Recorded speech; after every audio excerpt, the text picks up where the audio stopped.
इस वीडियो में हम आपको 9th क्लास का अंग्रेजी बुक पनोरमा पार्ट 1 इसका जो है हम लोग फर्स्ट चैप्टर पहला अध्याय जो है ध्यान से देखिएगा। पहला अध्याय है धर्म युद्ध या धर्म योद्धा बोल सकते हैं, जिसका लेखक हैं अर्जुन देवचरण। ठीक है, ये प्रोज का पहला अध्याय है। इसका एक एक लाइन का हिंदी अर्थ, ठीक है, और इसके ये लघु उत्तरीय प्रश्न जो है संक्षिप्त वाला बताने वाले हैं। अंत तक बने रहें, पीडीएफ के माध्यम से एक एक बताएंगे और वीडियो को लाइक करके हमारे इस यूट्यूब चैनल को सब्सक्राइब कर लीजिए। ध्यान दीजिएगा तो आप इंग्लिश में पढ़ना ही सीख लीजिएगा, उसके बाद जो है आप अर्थ करना सीखिएगा। बहुत ज़रूरी का वीडियो है, ध्यान दीजिएगा। ठीक है, एक एक लाइन कर दिए हैं तो आपको दिक्कत नहीं होगा, ध्यान दीजिएगा सिर्फ। देखिए, Arjun Devcharan a teacher by profession is basically a poet. देखिए, प्रोफेशन मीन्स होता है पेशा। ठीक है, हिंदी में बोलेंगे अर्जुन देवचरण पेशे से शिक्षक हैं, मुख्य रूप से एक कवि है। मतलब आपके पिताजी किसानी का काम करते हैं लेकिन लिखे भी लेते हैं, तो ये मुख्य रूप से कवि हैं लेकिन पेशे से शिक्षक वाला काम करते हैं, पढ़ाते हैं। His plays appear like an extension of his poetry. देखिए, उनके नाटक उनकी कविता के विस्तार सदृश लगते हैं। उनका नाटक लगता है उनकी कविता ही है, बस उसी का विस्तार कर दिया गया। ठीक है, ध्यान दीजिएगा। अगला point, the poet in him shows through his short crisp and pithy lines and the song of the chorus in his play. अब बोला जा रहा है कि उनके अंदर का कवि उनकी लघु, सुस्पष्ट और प्रभावशाली पंक्तियों तथा उनके नाटक में समूह गान के रूप में दिखाई देता है। नाटक में दिखाई देता है किन रूप से? उनके अंदर की कवि, मतलब कविता लिखने की जो उनकी एबिलिटी है, काबिलियत है, बहुत छोटा स्पष्ट रूप से, और जो प्रभाव डाले, जो कहानी प्रभाव डाले, ठीक है, पढ़ने वालों पर, ऐसी पंक्ति लिखते हैं। नाटक में लगता है समूह गान है, दिखाई पड़ता है, वैसा महसूस होता है। ठीक है, चलिए आगे बढ़ते हैं। अगला है, his first book of Rajasthani plays published in the late 1770s was received rather indifferently in the Rajasthani literary circles। ध्यान से पढ़िएगा, बोल रहा है 70 के दशक के अंत में, 70 के दशक के अंत का मतलब क्या हुआ कि 1969 1968, ठीक है, अंत में प्रकाशित हुआ था उनकी राजस्थानी नाटकों की पहली पुस्तक को राजस्थानी साहित्य जगत में कुछ खास प्रतिक्रिया नहीं मिली। इनका जो पहला किताब पब्लिश हुआ था 70 के दशक में, उनको उतना प्रभाव नहीं मिला, ठीक है, उनको नाम नहीं मिला। पहला बार में तो सबका होता है, आपको पता है। Till that time drama in Rajasthani had meant either some astray one act plays on social issues like widow remarriage, dowry, etc., or the folk plays based on historical and mythological themes. A full-length play on a contemporary theme was beyond conjecture. मतलब उस समय तक राजस्थानी नाटक का मतलब या तो विधवा पुनर्विवाह, दहेज आदि जैसे सामाजिक मुद्दों पर कुछ इक्का दुक्का एकांकी नाटक होते थे। मतलब कि उस समय चलती था दहेज प्रथा वाला नाटक, विधवा विवाह वाला नाटक और सामाजिक मुद्दा वाला कुछ नाटक, या ऐतिहासिक और पौराणिक विषय पर आधारित लोक नाटक होते थे, जैसे रामायण महाभारत वाला सीन कर दिया। समकालीन विषय पर पूर्ण लंबाई का नाटक कल्पना से परे थे, लेकिन आने वाला समय के लिए जो नाटक था उस सब का पर कोई भी चीज़ का चलती होता है, समझे, एकाएक नहीं चलता है, तो वो सब लोग नहीं देखते थे, नहीं समझते थे। However, Arjun's arrival on the scene is significant not only in terms of dramatic literature but also of modern theatre। बोल रहा है कि हालांकि अर्जुन का इस क्षेत्र में आगमन केवल नाट्य साहित्य के लिए नहीं, मतलब केवल नाटकें लिखने के लिए नहीं, बल्कि आधुनिक रंगमंच के लिए भी महत्वपूर्ण है। अर्जुन देवचरण जब आए तब जाके इनका बहुत विकास हुआ नाटक के क्षेत्र में और भी चीज़ें। अर्जुन देव्स प्लेज इंक्लूड दो नाटक, आजरा ग्वारी एंड संकारियो, बोल मछली मारी मछली, कित्तक पानी, धर्म युद्ध एंड मुक्तिगाथा। इसका मतलब होगा अर्जुन देव ने नाटकों में लिखे हैं दो नाटक, आजरा ग्वारी और संकारियो, बोल महारी मछली, कित्तक पानी, धर्म युद्ध और मुक्तिगाथा। ये उनकी नाटक की कुछ रचनाएं हैं। ठीक है, आगे ध्यान दीजिएगा, अभी उनके जीवनी में ही हम लोग हैं। धर्म युद्ध is the story of Padma, a young girl educated through scriptures like the Ramayana the Mahabharata etc। देखिए धर्म युद्ध जो है पद्मा नामक एक युवा लड़की की कहानी है। धर्म युद्ध जो है पद्मा नाम की युवा लड़की की कहानी है जो रामायण महाभारत आदि धर्म ग्रंथ के माध्यम से शिक्षित हुई है। धार्मिक ग्रंथ को पढ़ने के बाद उनको शिक्षा मिला है। She feels aggrieved and agitated by the characterily orthodox attitude of the society towards women। वह महिलाओं के प्रति समाज की रूढ़िवादी और अपेक्षापूर्ण सोच से आहत है। समाज में महिलाओं के प्रति आपको पता ही है क्या रुचि है लोगों का, महिलाओं को सम्मान नहीं देना, समाज में उनका स्थान नहीं देना, तो उससे वह आहत और व्याकुल महसूस करती है कि ऐसा कैसे हो सकता है। She repeatedly questions her parents and her teacher about the rights and the identity of a woman। वह बार बार अपने माता पिता और शिक्षक से महिला के अधिकारों और पहचान के बारे में सवाल करती है। And asks them whether her identity is subject to her marriage. उनसे पूछती है कि क्या हर प्रकार से किसी महिला की पहचान उसकी शादी ही है, शादी अगर नहीं करे तो पहचान नहीं होगा। ये तो उनका जीवनी था लेखक का। अब हम यहाँ पर आ गए हैं, ध्यान दीजिएगा। धर्म युद्ध जो स्टोरी है इसको समझेंगे, ध्यान दीजिएगा, समझिएगा तो प्रश्नोत्तर याद करना नहीं पड़ेगा। देखिए पद्मा अपने माँ से पूछती है, माँ mother what is the identity of a women. इसका मतलब हुआ कि पूछती है माँ औरत की पहचान क्या है। मम्मी से पूछती है माँ तुम बताओ कि एक औरत का क्या पहचान है।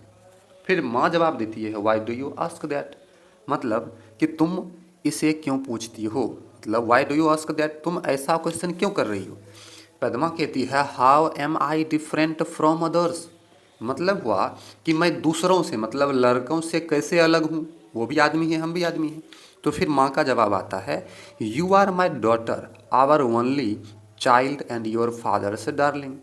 माँ बोलती है कि तुम मेरी पुत्री हो, बेटी हो, हमारी इकलौती संतान हो और अपने पापा की प्रिय हो, इसीलिए तुम दुनिया से अलग हो। ठीक है। फिर पद्मा पूछती है father cares more for money than for me, यहाँ पर मी होगा, then for me it takes a hurt to bestow love. मतलब पद्मा बोलती है कि पापा मुझसे अधिक पैसों की चिंता करते हैं, यह हृदय से अर्पण प्रेम है। मतलब आप कहते हैं पापा आपसे प्रेम करते हैं, पापा तो हमसे ज़्यादा पैसा से प्रेम करते हैं, तो ये कैसे हुआ, आगे समझिएगा। फिर माँ का जवाब आता है for whom does he save, मतलब वह किसके लिए बचत करते हैं। ठीक है। He does all this only for your sake, मतलब वे सब केवल तुम्हारे हित के लिए करते हैं। ठीक है, मतलब तुम्हारे फायदा के लिए ही ना करते हैं। You should not think that I have no hurt. Padma को उसकी माँ बोलती है कि तुम्हें यह नहीं सोचना चाहिए कि हमारे पास दिल नहीं है। ठीक है।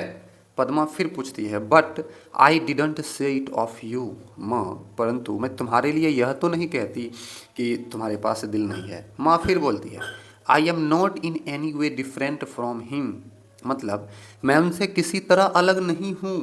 My identity is linked with his and cherish the bond, मतलब मेरी पहचान उनके साथ जुड़ी हुई है और मैं गठबंधन का पालन करती हूँ। देखिए जो पत्नी होती है वो पति के पहचान के साथ जुड़ल रहता है, बंधन है। पूछा जाता है ना किसकी पत्नी है तो फलना का, तो उसकी माँ वही जवाब देती है कि समाज का जो प्रथा है इसमें तो पति के नाम से ही पत्नी जानी जाती है, तो वही चीज़ है इसमें, और क्या है, मैं उनसे जुड़ी हूँ, कोई तरह से अलग नहीं हूँ। तो ये सारा वार्तालाप चल रहा है, ये तो नाटक है। तो अब एंटर्स पद्मा's फादर, पद्मा के पिताजी का प्रवेश होता है, आते हैं।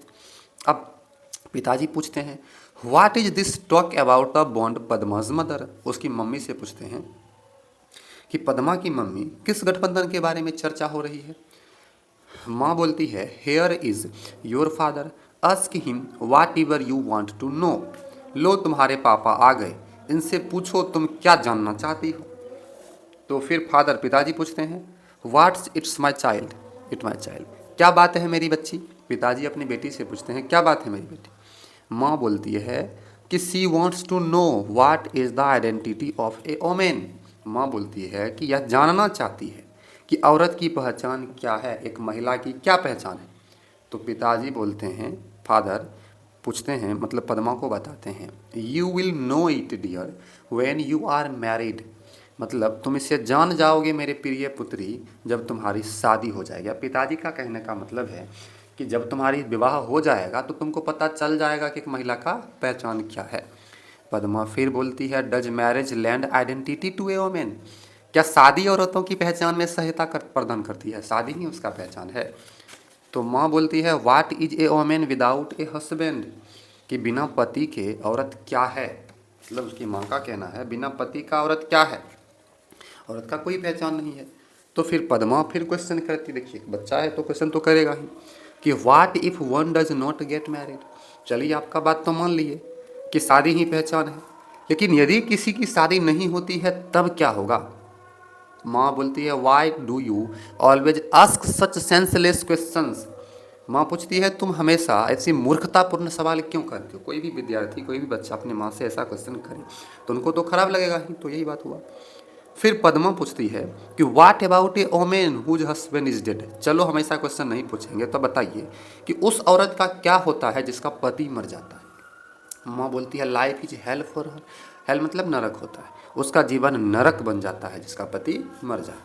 पद्मा फिर बोलती है, दैट्स इनजस्टिस, यह अन्याय है।